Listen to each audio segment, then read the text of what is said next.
que abran la Escritura en el capítulo número 2 de Pedro. Y vamos nuevamente a leer versículos del 1 al 4. No se ponga de pie, así como está sentado. Permítame leer, usted sígame por favor con su vista. Dice la Escritura de esta manera: desechando pues toda malicia, todo engaño, hipocresía, envidias y todas las detracciones, desead como niños recién nacidos la leche espiritual no adulterada, para que por ella crezcáis para salvación.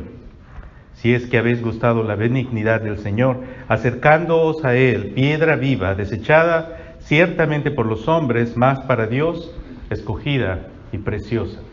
Vamos a orar.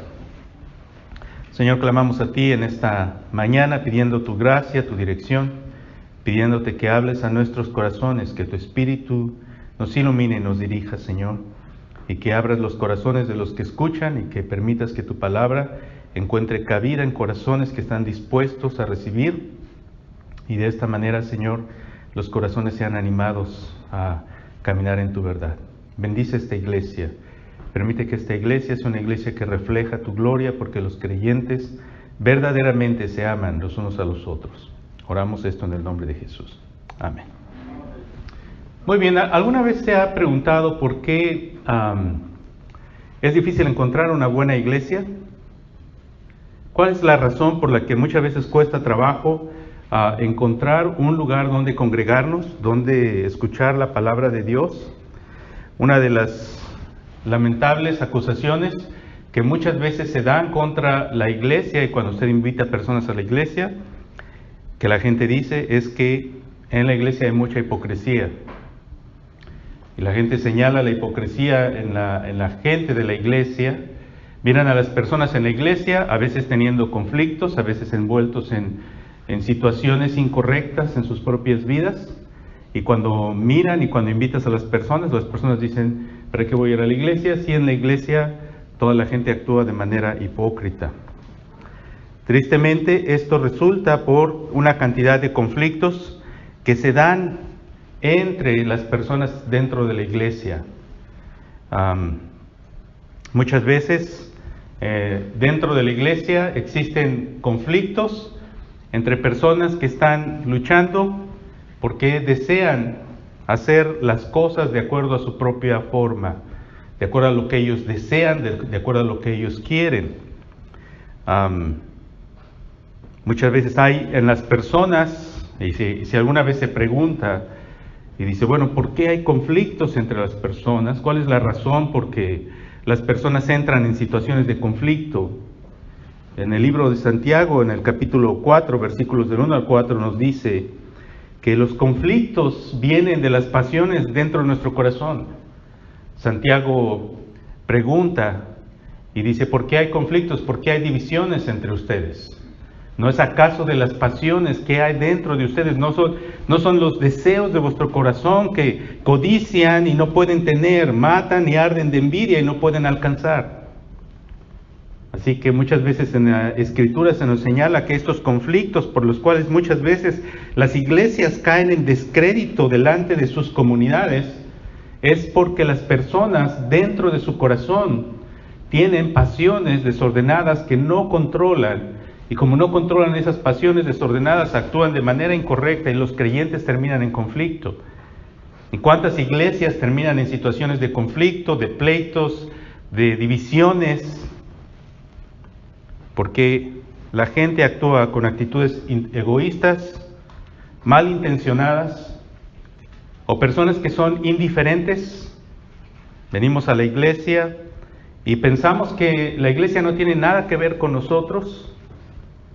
Entre la gente actual existe un sentimiento de que cuando usted asiste a una iglesia, usted es como un consumidor. Les dije el otro día en un sermón que muchas veces nuestro sentir es como cuando vamos a un restaurante, visitamos una iglesia y vamos a ver si la iglesia nos gusta. Es decir, el enfoque en la iglesia está en nuestra propia complacencia. Voy a ver si la iglesia me agrada, voy a ver si me gusta, voy a ver si me gusta la música, voy a ver si me gusta el estacionamiento de la iglesia, Voy a ver si me gusta cómo dan la bienvenida, y si me dan la bienvenida de una manera que me agrada, entonces tal vez pienso regresar. Voy a ver si me cae bien el pastor, ¿no? Si el pastor es muy gritón o muy enojón o no, o es muy amable, esas cosas hacen diferencia. Y entonces la gente son consumidores, y como hay tantas iglesias y uno puede ir de iglesia en iglesia, entonces la actitud es de indiferencia. La gente no está en la iglesia para comprometerse con la iglesia, sino están buscando que la iglesia los complazca. Interesante. Una de las cosas que muchas veces nosotros como hispanos tenemos es este rechazo al compromiso. No queremos compromisos, ¿cierto? Solamente queremos cosas superficiales. No deseamos dar más allá. No queremos estar comprometidos, no queremos dar nuestra palabra, no queremos que se nos tome en cuenta, no queremos ninguna de esas cosas. Solamente queremos ser espectadores. Y queremos estar libres para poder partir en el momento que nos parezca más oportuno, cuando las cosas ya no nos gusten. Ahora, todas estas cosas, mis hermanos, que acabo de describir, no ayudan a construir la iglesia como una comunidad de amor. En las semanas pasadas hemos estudiado lo que el apóstol Pedro nos ha estado diciendo en estos versículos. Primero estudiamos que el Dios a quien servimos, el Dios que nos ha dado esperanza, el Dios al cual estamos adorando es un Dios santo, a quien debemos seguir con temor, que significa no podemos jugar con este Dios, no podemos jugar a la iglesia, porque el Dios en el cual creemos es un Dios real. Y es un Dios santo que demanda santidad. Y dice el apóstol, si tú dices que Él es tu Padre, condúcete en temor todo el tiempo de tu peregrinación. Después estudiamos, mis hermanos, que fuimos comprados a un gran precio. Que el precio por el cual el Señor compró, dijimos, la iglesia no es el edificio, la iglesia son las personas que fueron compradas con la sangre de Cristo a un precio demasiado alto. Y la iglesia, por tanto, le pertenece al Señor. La iglesia son las personas que han nacido de nuevo, que significa Dios ha cambiado la naturaleza interna de estas personas y las ha transformado en otro tipo de personas. También estudiamos que los creyentes son aquellos que han obedecido a la fe, que se han arrepentido de sus pecados y se han vuelto al Señor. Y la semana pasada estudiamos la profunda unidad que hay entre los creyentes, porque cada creyente está unido a Cristo. Y si los creyentes están unidos a Cristo, Él es la piedra viva, nosotros somos piedras vivas porque estamos unidos a Él. Y si estamos unidos a Cristo, entonces estamos unidos los unos con los otros. La iglesia es más, mis hermanos, que solo una denominación, un edificio, un lugar donde nos reunimos los domingos. La iglesia es una comunidad de personas que son hermanos y hermanas en Cristo. Y esto es algo muy profundo, no puede ser algo superficial. No puede ser nada más, nos vemos los domingos y no me importa lo que ocurre con tu vida, no. Porque la exhortación del apóstol Pedro es que nos amemos los unos a los otros. Y si ustedes lo piensan, mis hermanos, todos nosotros buscamos una comunidad así. Todos nosotros buscamos una comunidad de personas donde haya gentes, donde haya personas que se interesan en nosotros, ¿cierto? No queremos una comunidad donde hay personas que están cuidando, que están atendiendo, que están al pendiente de nuestra vida, que están orando por nosotros, que nos apoyan en momentos difíciles, que están cerca de nuestros hijos, que nos ayudan a guiar a nuestros hijos con sabiduría en el camino del Señor. No deseamos ese tipo de comunidad de personas amables, personas francas, personas sinceras, personas que hablan con la verdad. No personas hipócritas, sino personas transparentes, sencillas, humildes, que tienen un verdadero interés los unos a los otros. Déjeme preguntarle, ¿no desea usted vivir en una comunidad de ese tipo? Todos queremos vivir en una comunidad así, ¿cierto? Pero aquí está el problema. Que para que esta iglesia, mis hermanos, actúe y sea esto, cada creyente tiene que comprometerse. Cada uno de ustedes, todos los que están aquí, deben comprometerse. ¿Por qué razón? Porque si no hay un verdadero y genuino compromiso de parte de nosotros, esto de lo que estamos hablando, mis hermanos, no puede ser una realidad. Queridos hermanos, la realidad de la presencia de Dios entre nosotros va a depender del compromiso de cada uno de los miembros de la iglesia. ¿Y en qué sentido? ¿Qué tipo de compromiso estoy hablando? Bueno, el tema de nuestro mensaje hoy es: la unidad de la iglesia local requiere la santificación de cada uno de sus miembros. ¿Qué es esto? ¿Qué es esta idea? ¿Qué es esta enseñanza de la santificación? Mire, les puse aquí un pequeño resumen, está un poco largo, pero lo voy a hacer corto y usted lo estudia en casa. ¿Qué es la santificación? Lo voy a explicar brevemente. En primer lugar, para poder entender la santificación, tengo que explicarles primero otro concepto teológico, que es la justificación. Ustedes me han escuchado hablar de la justificación en semanas anteriores. La justificación es el acto por el cual Dios declara justo al pecador. ¿Cómo puede Dios declarar justo a un pecador? Lo hace en base a la obra que el Señor Jesucristo hizo. Cuando Cristo murió en la cruz, Él pagó por nuestros pecados, y en base a esa obra Dios puede entonces, porque Él ha juzgado el pecado en Cristo, ahora Dios puede ofrecernos a nosotros la justicia de Cristo.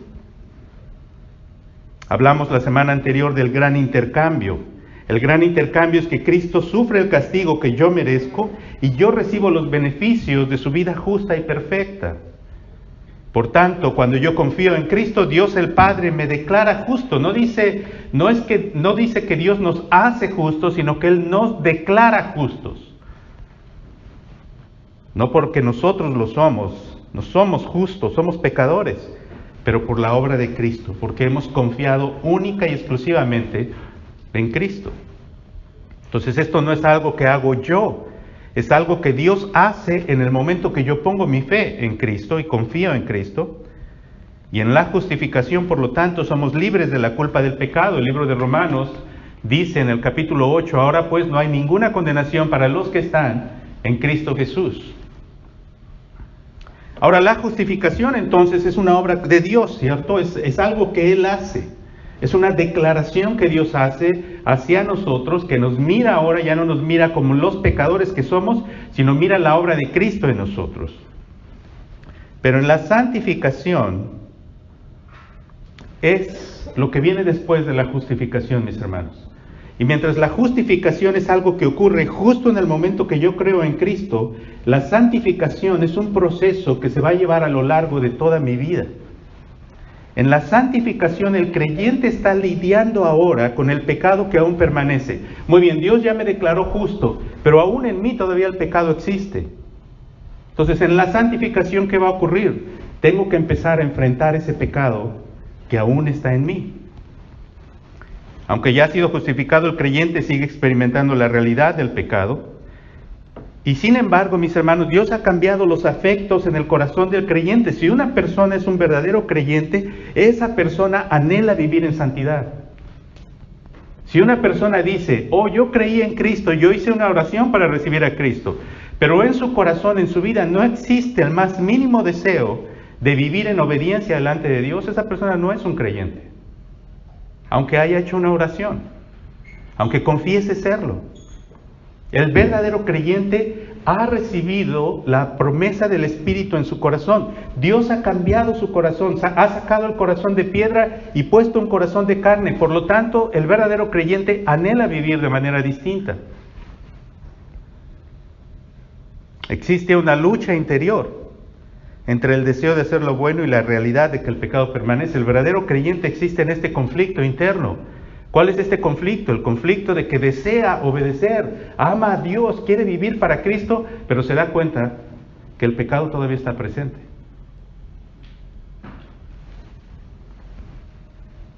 Una persona que no es creyente no tiene esta lucha, pero el creyente verdadero tiene esta lucha interna. La santificación es el proceso por el cual el creyente es liberado del poder del pecado. ¿Cómo somos liberados del poder del pecado? A través de la santificación. La santificación es también obra de Dios. Es obra de Dios, pero el esfuerzo del creyente es necesario. ¿Escuchó lo que dije? En la santificación el creyente tiene que trabajar. En la justificación solamente creemos y confiamos en Cristo, eso es todo. Pero en la santificación nosotros tenemos que hacer nuestro esfuerzo para vencer el pecado que aún permanece en nosotros. Los creyentes entonces en la santificación deben hacer uso de los medios de gracia, la palabra de Dios, la oración, el enfoque en Cristo, el miércoles hablamos de esto, para enfrentar el pecado que aún permanece y crecer en la santificación. Así que la santificación entonces es un proceso, mis hermanos, en el que todo creyente se encuentra. ¿Qué es lo que causa conflictos en el interior de la iglesia? Lo que causa conflictos en el interior de la iglesia es las pasiones desordenadas en nuestro corazón, el pecado que aún permanece. ¿Cómo vamos a hacer que nuestra iglesia trabaje unida y haya una verdadera hermandad de personas que trabajan juntos? Cuando cada creyente se enfoque en su santificación personal. ¿Qué divide la iglesia? Creyentes que están viviendo en carnalidad. Creyentes que no están enfocándose en su propia vida cristiana. El apóstol Pablo, en el libro de los Hechos, capítulo 20, les dice a los ancianos de las iglesias de Éfeso: el Señor los ha puesto a ustedes para cuidar la iglesia que el Señor ganó con su propia sangre. Así que tengan cuidado de ustedes mismos y de la iglesia que el Señor ganó con su propia sangre. Pero fíjese que les dice: tengan cuidado de ustedes mismos. ¿Qué destruye la iglesia? Nosotros. La iglesia, el apóstol Pablo les dice: van a venir lobos rapaces de afuera que van a querer arrebatar al rebaño. Y ciertamente afuera hay muchos lobos rapaces, personas predicando enseñanzas falsas. Pero luego les dice: pero de entre ustedes mismos se van a levantar hombres perversos que hablen cosas terribles para arrastrar tras sí a los discípulos. Entonces, ¿de dónde viene el conflicto, las divisiones y los pleitos dentro de la iglesia, del interior? Porque en la iglesia existen varios tipos de personas. En la iglesia existen personas que son creyentes y personas que no son creyentes. Hay muchos que están dentro de la iglesia y no son verdaderamente creyentes. Algunos están apenas escuchando la palabra de Dios y Dios está obrando en sus corazones. Pero otros han estado en la iglesia por muchos años y no se han arrepentido de sus pecados. Otros son personas ya endurecidas. Otros piensan que son creyentes cuando en realidad no lo son. También en la iglesia existen muchos diferentes tipos de creyentes. Hay creyentes que son personas muy maduros porque se enfocan en la palabra, han aprendido la palabra, son humildes, sirven, trabajan. Pero hay otros que no son así. Hay otros que son duros, son ásperos, son rebeldes. Su carnalidad está a flote. Y son gobernados por pasiones pecaminosas. Así que, si la iglesia va a estar verdaderamente unida, mis hermanos, ¿cuál es tu responsabilidad y la mía? Trabajar en nuestra santificación personal. Vamos al punto 2 de nuestro mensaje. Y ustedes tienen ahí unas líneas que llenar. El punto 2 de nuestro mensaje dice: la santificación requiere rechazar los hábitos pecaminosos que permanecen. La santificación requiere rechazar los hábitos pecaminosos que permanecen. Mira lo que el apóstol Pedro dice en el versículo 1, capítulo 2. Dice el apóstol: desechando pues toda malicia, todo engaño, hipocresía, envidias y todas las detracciones, desead como niños recién nacidos la leche espiritual. Pero fíjate que en el primer versículo del capítulo 2, el apóstol dice desechando. Desechando significa sacando de nosotros, excluyendo, aborreciendo, haciendo a un lado, excluyendo de nuestra vida estas prácticas. ¿Qué tipo de prácticas? La iglesia solamente tendrá unidad cuando los creyentes rechacen firmemente estos hábitos pecaminosos que aún permanecen en sus vidas. Así que el apóstol nos da por lo menos 5 cosas aquí que debemos rechazar: malicia, engaño, hipocresía, envidias y detracciones. La malicia, la primera de las cosas que debemos rechazar, es todo intento negativo y de mal contra otras personas. En nuestro corazón existen pasiones desordenadas que muchas veces nos hacen ver a las personas y nada más miramos a las personas y decimos: esa persona no me cae bien. Ni siquiera hemos hablado con la persona, ¿cierto? No los hemos conocido, no sabemos quiénes son ni de dónde vienen. Nada más los vemos y decimos, híjole, no me cae bien. ¿Sí? Y inmediatamente comenzamos a tener una actitud negativa hacia los demás sin tener ningún contexto, ninguna interacción con ellos, nada. La actitud de nuestro corazón tiende a eso, mis hermanos. Somos personas muchas veces enfocados en nuestros propios deseos. Deseamos que las demás cosas nos complazcan. Aquí está un gran conflicto. La malicia comienza en el corazón, mis hermanos, cuando nosotros nos ponemos a nosotros mismos en el centro. Y el propósito de todas las interacciones que tenemos es complacernos a nosotros mismos. Aquí están los grandes conflictos en el matrimonio. ¿Sí? Porque en el matrimonio el esposo quiere que la esposa le plazca a él y la esposa quiere que el esposo haga lo que ella quiere, ¿cierto? Y los dos están inconformes y están peleando y están luchando. ¿Por qué razón? Porque no están contentos porque el otro no está haciendo lo que ella o él quiere, ¿cierto? Y lo mismo ocurre en todas las relaciones. La actitud centrada en uno mismo me lleva a mí a interpretar todas las cosas y tratar de entender todas las cosas de manera que yo sea complacido. Y aquí está el problema cuando miramos a la iglesia, lo que mencionaba hace un rato.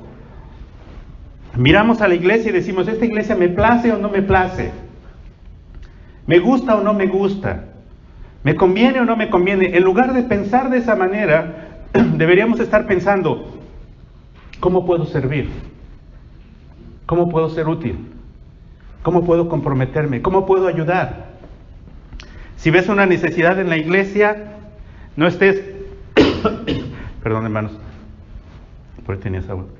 No estés señalando esas necesidades y diciendo, aquí no hacen esto, aquí no hacen esto. No, pregúntate cómo tú puedes ser una respuesta para la necesidad que la iglesia tiene.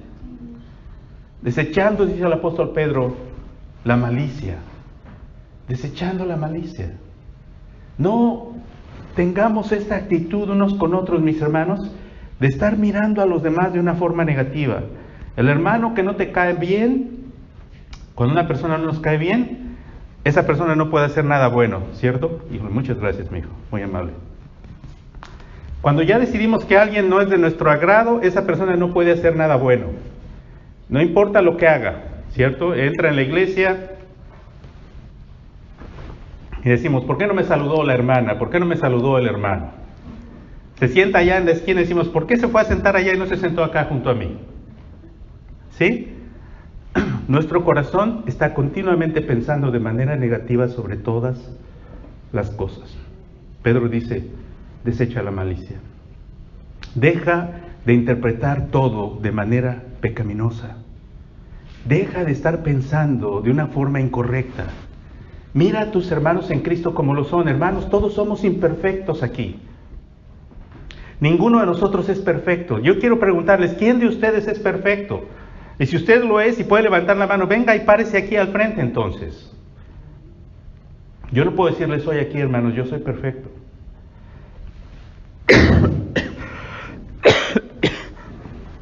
Perdón. Todos nosotros tenemos situaciones en nuestra vida con las que debemos crecer y debemos mejorar.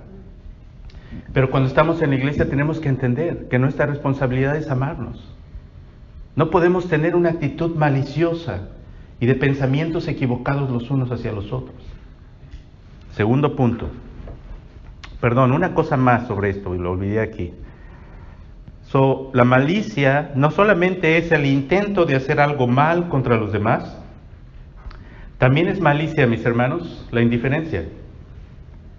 La indiferencia es, no me importa lo que pase contigo. En la iglesia, mis hermanos, hacemos mal siendo activos. Hermano, muchas gracias. Mil disculpas a todos. Hacemos mal a la iglesia, mis hermanos, siendo activos, y hacemos mal a la iglesia siendo indiferentes, cuando no nos interesan las otras personas. Algunas veces las iglesias desarrollan esta dinámica. En una iglesia hay un grupo de familias que ya se han conocido por 5 años, 6 años, han estado juntos y ya son un círculo social. Y cuando nuevas familias llegan a la iglesia, no les hacen caso, ni les ponen atención. ni los invitan, ni los saludan.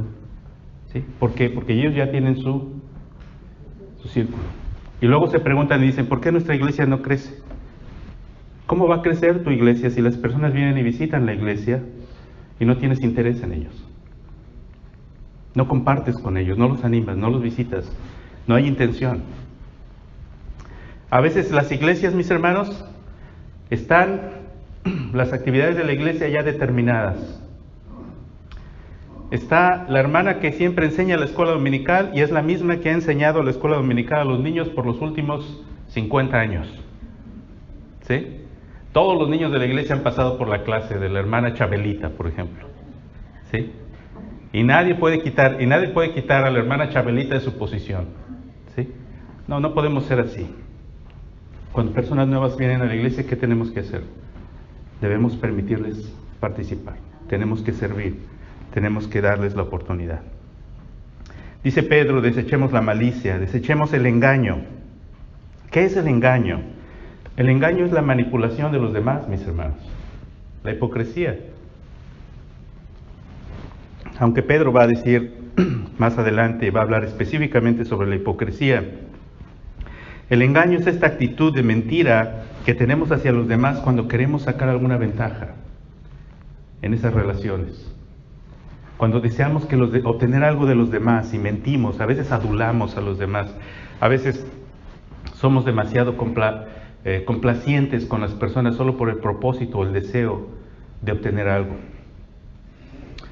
Dice el apóstol Pedro, desecha el engaño. No seas una persona mentirosa, habla con la verdad, sé honesto. Uno de los grandes problemas en la iglesia, mis hermanos, es la falta de comunicación. A veces, la estrategia que muchos de nosotros tomamos frente a problemas es callarnos y apartarnos. ¿Sí? Vemos una situación y en lugar de hablar con la persona con quien tuvimos esa situación, ¿qué hacemos? Nos callamos, nos enojamos y nos vamos a nuestra casa. Y ahí estamos guardando nuestro resentimiento en el corazón. ¿Sí? Y ahí se está albergando. Y así se mantiene. Y nuestro resentimiento con el paso del tiempo va creciendo. Hasta que llega el momento en que lo compartimos con alguien más. ¿Y qué ocurre cuando lo compartimos con alguien más?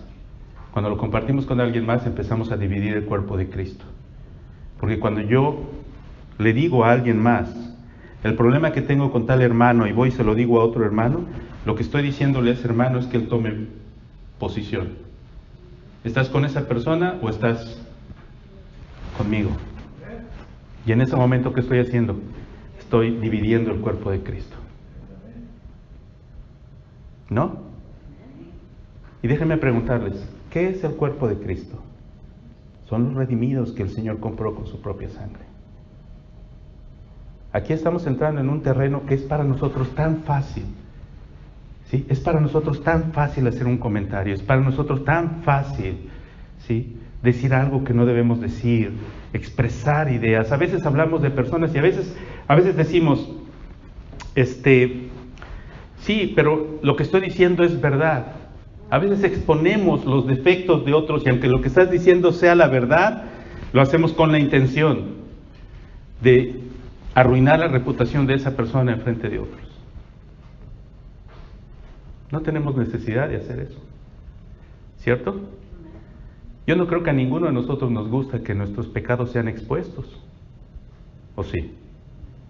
¿A usted le gustaría que hubiera una asamblea y se discutiera todas las cosas imperfectas que hay con la vida de usted? Por supuesto que no. Y sin embargo, muchas veces nosotros actuamos de esa manera. Y haciendo eso dividimos el cuerpo de Cristo. Pedro dice, desecha el engaño, desecha la hipocresía. Ahora yo tenía aquí un pequeño comentario porque hay un autor mexicano que me gusta mucho leer, Octavio Paz, que habla de las máscaras mexicanas. Y no sé si usted ha visto que en las ferias mexicanas la gente usa máscaras, esas máscaras tradicionales. Pero Octavio Paz dice que una de las actitudes de la gente mexicana, y perdón por la gente mexicana, yo soy mexicano también, dice que muchas veces nosotros nos ponemos una máscara para ocultar la vulnerabilidad que hay dentro de nosotros. Es decir, usted ve a estos hombres, ahorita estaba hablando con el hermano hermano Emerardo, estamos platicando de esto, que usted ve estos hombres mexicanos mal encarados, ¿verdad? Si usted va a un pueblito en México y entra, usted los ve casi como traen pistola, botas, sombrero, ¿sí? Y lo mejor es no verlos a la cara, porque si los ve a la cara, ¿qué pasa? Pues inmediatamente se ofenden y se enojan y dicen, ¿qué me estás viendo? ¿No? ¿No le ha pasado? No los veas a la cara, ¿por qué? Porque son duros, son fuertes. Pero Octavio Paz dice que detrás de todo eso se esconde un sentimiento de profunda vulnerabilidad. Se esconde un sentimiento de profunda, ¿cómo se dice? Debilidad. Y de hecho, usted lo ve. Dele un par de cervezas a ese hombre mal encarado, y después de un par de cervezas y de estar escuchando a Vicente Fernández, empieza a salir todo lo que trae adentro, ¿no? ¿Por qué razón? Porque lo que muestra es lo que hay realmente en su corazón. No sé si me explico.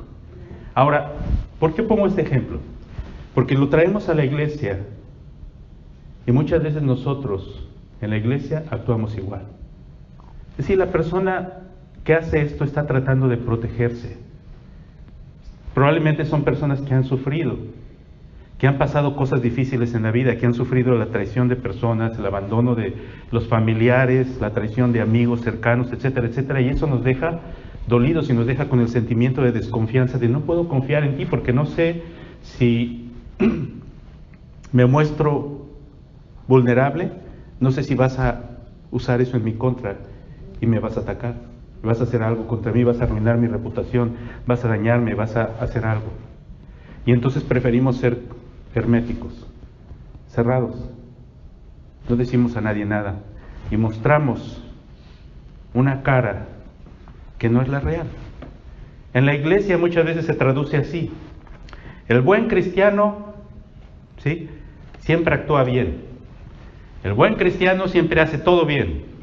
El buen cristiano, ¿sí?, siempre hace lo mejor, nunca sufre, nunca pierde su fe, nunca, ¿sí? Y entonces estamos en la iglesia mostrando una cara de fortaleza que no es nuestra cara verdadera. Eso es hipocresía. Déjenme ponerles un ejemplo. En algunas iglesias pentecostales, aquí no, nosotros no creemos así, pero en algunas iglesias pentecostales se cree que Dios siempre te tiene que sanar. ¿Sí? Ellos piensan que Dios tiene que sanarte y que si tú no sanas de una enfermedad, si estás enfermo de algo y no sanas, si Dios no te sana, no es porque Dios falla, ¿cierto? Porque Dios no falla, sino si no sanas es por cuál es el problema. Que no tienes fe o hay un pecado en tu vida. No tienes fe o hay un pecado. Entonces yo tuve un amigo, un hermano muy querido, un hermano en Cristo, pero él se encontraba en este dilema. Él era uno de los líderes en su iglesia, esta era una iglesia pentecostal que tenía ese tipo de ideas. Y él era uno de los líderes en su iglesia, no de los líderes principales en su iglesia. Y él tenía un problema en su columna, era manejador de trailers, era nuestro conductor en donde yo trabajaba. Y él venía a mí y traía su molestia en su columna y le dolía muchísimo, a veces no podía ni caminar, y venía a mí para que yo orara por él. Y yo una vez le dije, oye hermano, ¿y en tu iglesia no les has pedido a los hermanos que oren por ti? Y me dice, no, es que yo no puedo pedirle a los hermanos que oren por mí en mi iglesia. Y digo, ¿por qué no pueden los hermanos orar por ti en la iglesia? Y entonces él me explicó que si él le pedía a los hermanos que oraran por él en la iglesia, él siendo un líder iba a ser visto como una persona o que estaba en pecado o que no tenía fe. Por tanto, no podía ir y decirles, hermanos, tengo una necesidad, por favor oren por mí. Hermanos, muchos de nosotros estamos en esa situación.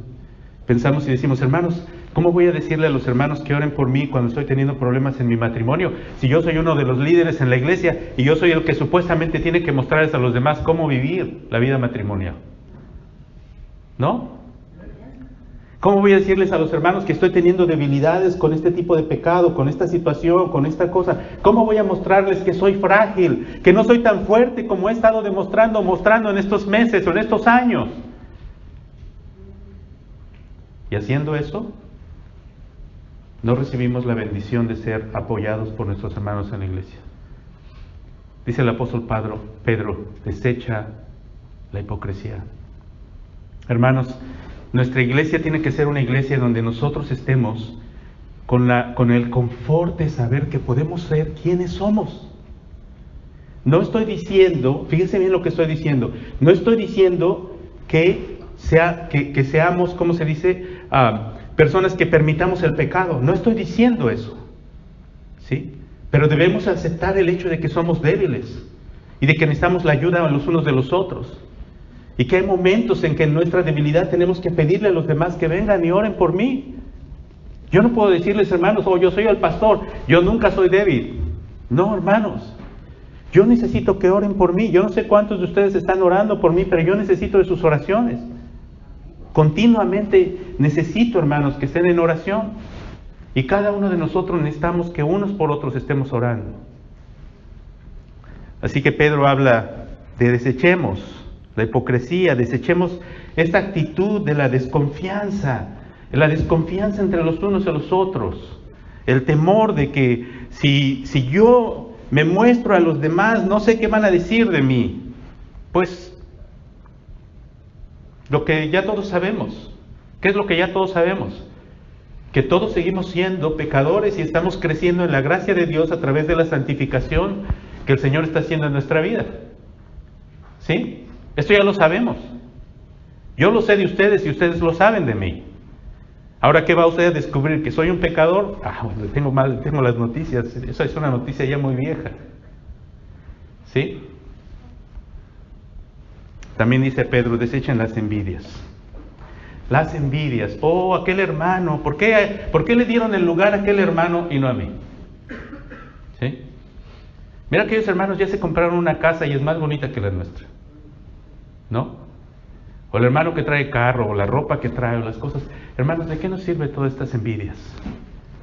El otro día les mostré en Corintios, cuando la iglesia de Corinto estaba dividida, y Pablo les dice a los creyentes, hermanos, no tienen que dividirse. ¿Por qué? Porque todo es vuestro. ¿Qué significa eso? Todo les pertenece a ustedes. ¿Qué significa esto? Que si usted está en Cristo, todo le pertenece a usted. No hay nada más que se le pueda añadir. No existe algo que usted tiene que perseguir. Si usted está preocupado porque la reputación de otro hermano o el honor que otro hermano recibe es un honor superior al que usted recibe, no tiene que preocuparse por eso. ¿Por qué? Porque en Cristo usted tiene el mismo honor que ese hermano.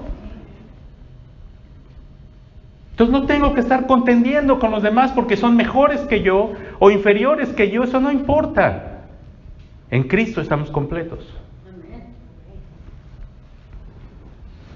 También dice que desechemos las detracciones. Y hablamos un poquito de esto. Las detracciones son los chismes, las murmuraciones, las actitudes de estar hablando de los demás, dañando la reputación de los demás, sea verdad o sea mentira. ¿Sí? A lo mejor usted conoce algo de un hermano que es verdad. Eso no significa que usted tiene la prerrogativa o el derecho de estar divulgándolo. Si usted conoce algo de un hermano, ¿qué debe hacer? Orar por él. ¿Qué más? Ir a hablar directamente con esa persona. Si usted tiene la necesidad de animar a un hermano, exhortarla incluso, un hermano, una hermana, hágalo directamente. Y hágalo con amor. Dice el apóstol en Gálatas, cuando alguno sea sorprendido, ustedes que son espirituales, restauren a esa persona con espíritu de mansedumbre, considerándote a ti mismo, no sea que tú seas tentado. Entonces, cuando yo tengo que exhortar a otra persona, no voy con una actitud de orgullo, de arrogancia, decirle, tú eres inferior, que yo arrepiéntete, eres un pecador. No. ¿Cómo lo hago? Con amor en el Señor. Hermano, quiero invitarte a arrepentirte. Sé que estás experimentando un momento de debilidad. Todos podemos pasar por ahí. En el amor de Cristo te invito a que te arrepientas. Mira, vamos a orar. ¿Qué necesitas? ¿Cómo puedo ayudarte? ¿Cómo te puedo servir? ¿Verdad que es distinto? Así que todas estas cosas, mis hermanos, destruyen las relaciones entre los creyentes. ¿Por qué hay conflictos en la iglesia? Porque nosotros seguimos albergando en nuestro corazón la malicia, seguimos albergando el engaño, seguimos albergando en nuestro corazón las detracciones, las envidias, las hipocresías. Pedro dice, desecha eso. Si realmente deseamos, mis hermanos, ser una iglesia que honre a Dios, tenemos cada uno de nosotros que entender nuestra responsabilidad delante de Dios de sacar esas cosas de nuestra vida. Pero ahora, ¿cómo lo hacemos? Tal vez usted está diciendo, ok, pastor, ya párele. Ahora dígame cómo. Está bien, ya entendí. ¿Qué hago? Bien, Pedro dice, versículo 2. Desead como niños recién nacidos la leche espiritual, no adulterada, para que por ella crezcáis para salvación.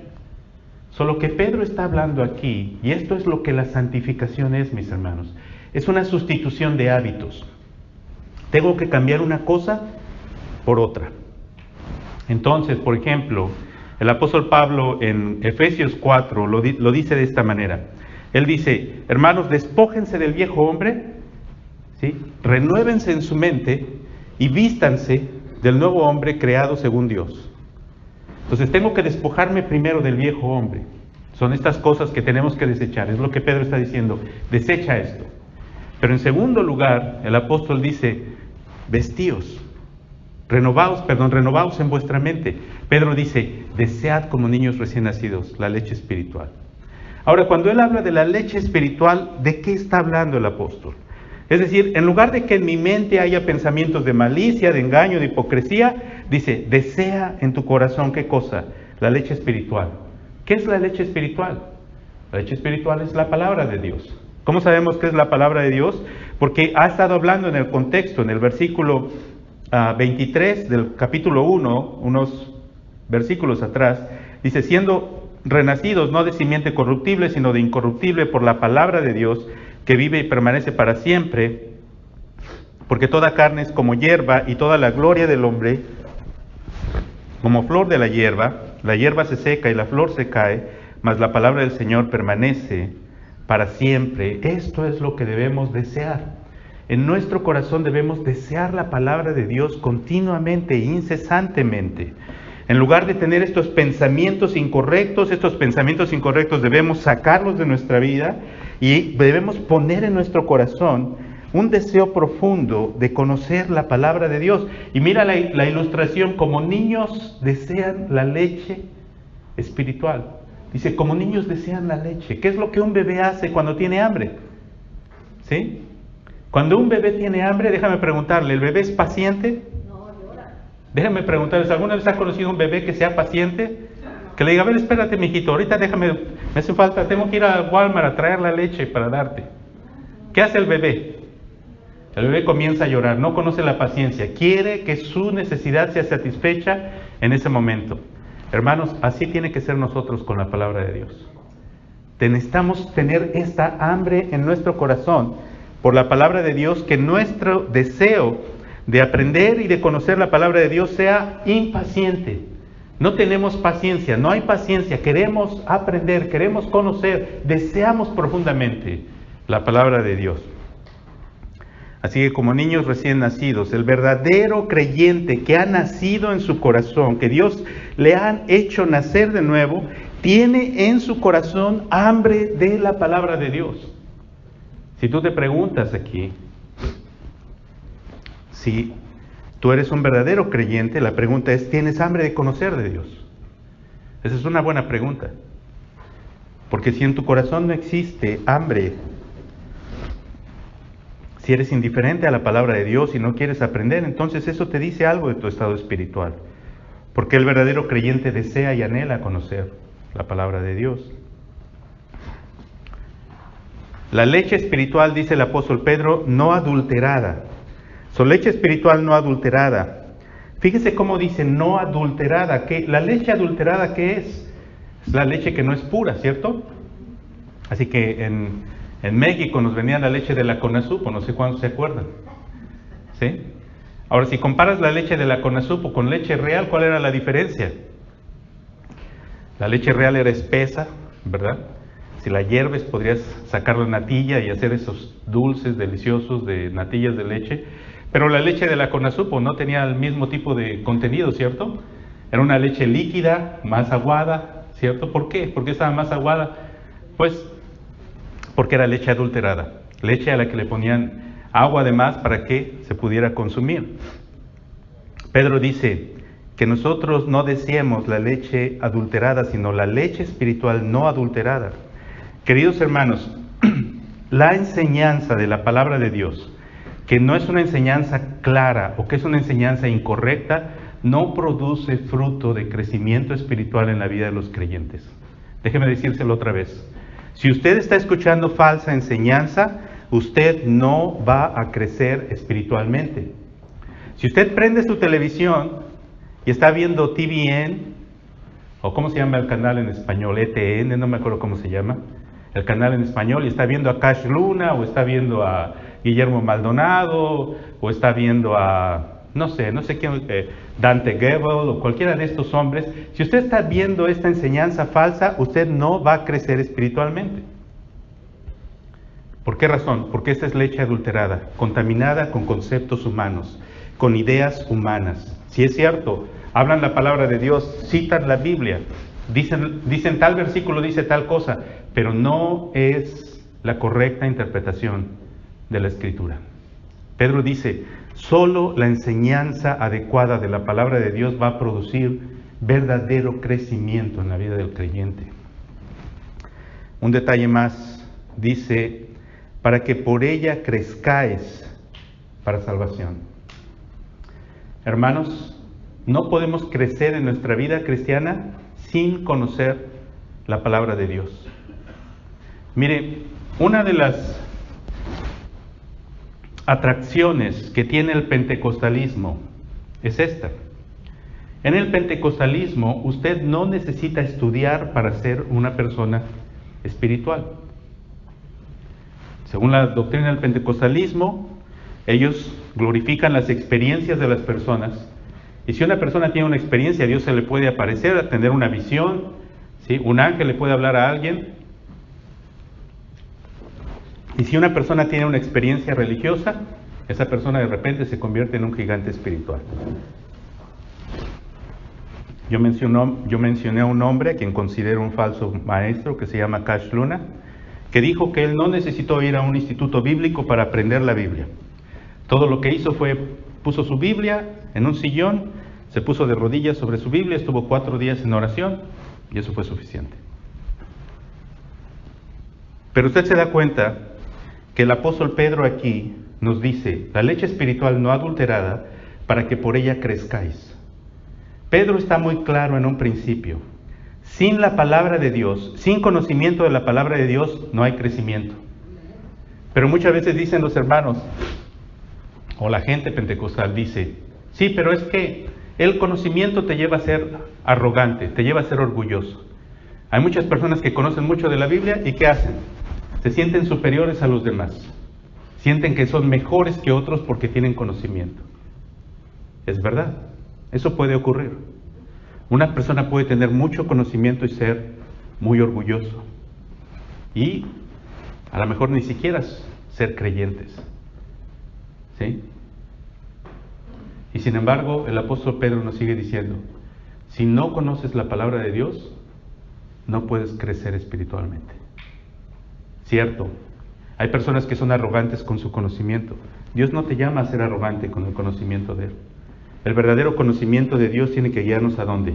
A la humildad y la sencillez de espíritu, a una actitud humilde frente a los demás.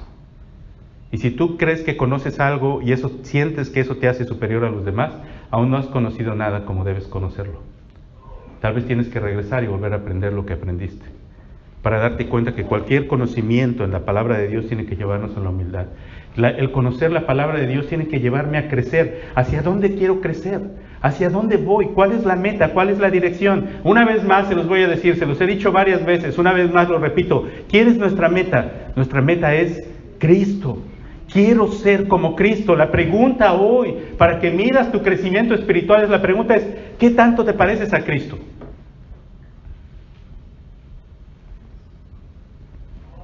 Y si tú dices, yo ya soy como Cristo, entonces tal vez ya llegaste a la meta. Pero la realidad es que la Escritura dice, nadie puede llegar a esa meta mientras estamos aquí. Todos seguimos caminando en esa dirección. Entonces, ¿cómo vamos a llegar ahí? Por medio de la palabra de Dios. Punto número 4. La santificación requiere acercarnos a Cristo. La santificación requiere acercarnos a Cristo. En el versículo 4, el apóstol Pedro dice: acercándoos a Él, piedra viva, desechada ciertamente por los hombres, mas para Dios escogida y preciosa. Hermanos, el miércoles pasado, los que estuvieron aquí, estuvimos hablando del libro de Colosenses, uno de mis libros favoritos. En Colosenses el apóstol Pablo pinta una imagen gloriosa, porque a los creyentes se les está diciendo en las iglesias de Colosas, por todos lados les están diciendo que no son completos, que ellos necesitan algo más. Ya creíste en Cristo, pero ahora necesitas ir a algo superior en tu vida cristiana, porque el aprender de Cristo es algo muy básico. Y en Colosenses Pablo responde diciendo: Cristo, en su cuerpo físico del Señor Jesucristo, habita, dice el apóstol, toda la plenitud de la deidad, es decir, toda la gloria, la potencialidad de la gloria, los atributos de Dios se encuentran presentes en Cristo. Y por tanto, dice el apóstol Pablo, en Él ustedes están completos. Entonces, ¿qué es lo que tú y yo necesitamos, mis hermanos? ¿Qué es lo que necesitamos para crecer en santificación? Necesitamos seguir caminando y acercarnos a Cristo, como Pedro dice aquí, acercándonos a Él. Él es nuestra piedra viva, Él fue desechada ciertamente por los hombres, pero Él es a quien nosotros vamos a seguir. Para nosotros es preciosa, una piedra preciosa. Él es el poder que nos transforma. Fíjate que dice que en Él es la piedra viva. Y si Él está vivo, Él va a transformar nuestros cuerpos que están muertos por el pecado, los va a transformar en cuerpos que tienen vida. Él es la piedra preciosa. El Padre se complació siempre en Cristo. Cada vez que vio a Cristo en su ministerio, dijo: este es mi Hijo amado, del cual tengo complacencia. Queridos hermanos, si nosotros queremos complacer al Señor, tenemos que actuar y vivir como Cristo, porque Cristo es nuestro ejemplo. ¿Quieres complacer al Padre? Vive y sé como Cristo, piensa como Cristo, camina como Cristo, actúa como Cristo. El apóstol Juan dice: el que dice que permanece en Él debe andar como Él anduvo. Él es nuestro fundamento, Él es la piedra escogida, es nuestro fundamento. Es lo que le da sentido a nuestra vida, es lo que le da dirección a mi vida, hacia dónde voy hacia Él. Es lo que le da propósito. ¿Para qué estoy viviendo? Para glorificar a Dios. ¿Por medio de quién? Por medio de Cristo. Y Él es mi meta. ¿Cuál es mi anhelo? Ver a Cristo. Déjenme terminar con estas palabras. Una vez iba en dirección a Mexicali, de donde vivieran como unas 5 horas de viaje. Y en el camino iba escuchando una canción muy bonita de un cantante cristiano que se llama Marcos Vidal. Y la canción se llama Cara a Cara, no sé cuántos de ustedes la han escuchado. Pero en esa es una preciosa canción, porque Marcos empieza a describir la belleza de llegar al cielo. Y él está diciendo: cuando yo esté ahí, no va a ser mi interés, ¿verdad?, ver las calles de oro y ver todas las otras cosas, sino cuál es su deseo. Dice: mi deseo es ver a Cristo, y si es posible, estar un momento a solas con Él, ¿sí? Y poder mirarle cara a cara. Y escuchando esa canción, Dios tocó mi corazón muy profundamente mientras iba manejando. Y una de las preguntas que surgió, y aún hasta la fecha me persigue, es si podría yo mirarle cara a cara. ¿A qué me refiero? Cuando iba escuchando esa canción pensé, dije: si yo estuviera ahora en la presencia del Señor, ¿podría mirar yo a Cristo cara a cara, a los ojos, sin sentir vergüenza de que no he hecho lo que Él quería que hiciera? ¿Podría mirar al Señor sin este sentimiento de culpa, decir: Señor? ¿Podría mirarlo como el apóstol Pablo cuando dice: he acabado la carrera, he guardado la fe, ¿verdad?, he peleado la buena batalla? ¿Podría mirar al Señor con esa tranquilidad en mi corazón de que he hecho lo que debía hacer? ¿O habría en mi corazón un sentimiento de que no he sido fiel? de que he fallado, de que no he hecho lo que Él quería que hiciera. ¿Qué es lo que Dios quiere que tú hagas, mi hermano? ¿Qué es lo que Dios desea que tú hagas, mi hermana? Dios desea que te ocupes en tu santificación, que deseches la malicia, la hipocresía, el engaño, las detracciones, que ames la palabra de Dios, que te enfoques en Cristo. ¿Sabes para qué? Para que tú seas un instrumento usado por el Señor y por su Espíritu, para que esta iglesia sea verdaderamente una comunidad de amor, una comunidad de hermanos y hermanas que se aman profundamente en el amor de Cristo. Vamos a orar. Señor, te damos gracias en esta tarde por tu palabra. Oramos, Señor, que tu Espíritu hable a los corazones de acuerdo a tu propósito. Oramos, Señor, que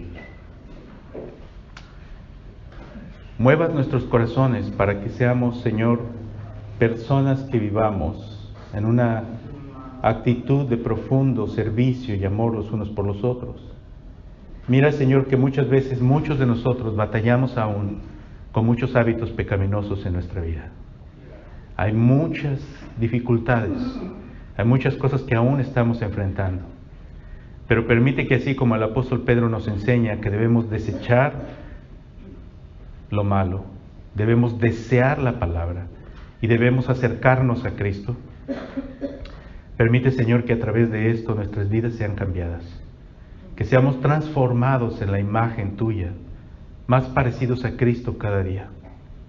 Y si aún con nuestras dificultades, nuestras luchas, nuestros esfuerzos, Señor, son coronados con el hecho de que esta iglesia puede ser una iglesia donde hay hombres y mujeres verdaderamente comprometidos con tu palabra, porque queremos, Señor, que tu gloria y tu gracia se manifieste genuinamente en este lugar.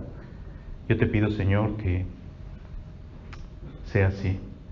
Te pido que hables al corazón de cada creyente en esta mañana y que nos motives y nos muevas para poder servirte, para poder tomar esta enseñanza seriamente en nuestra vida y que a través de esto, Señor, podamos crecer en amor los unos por los otros.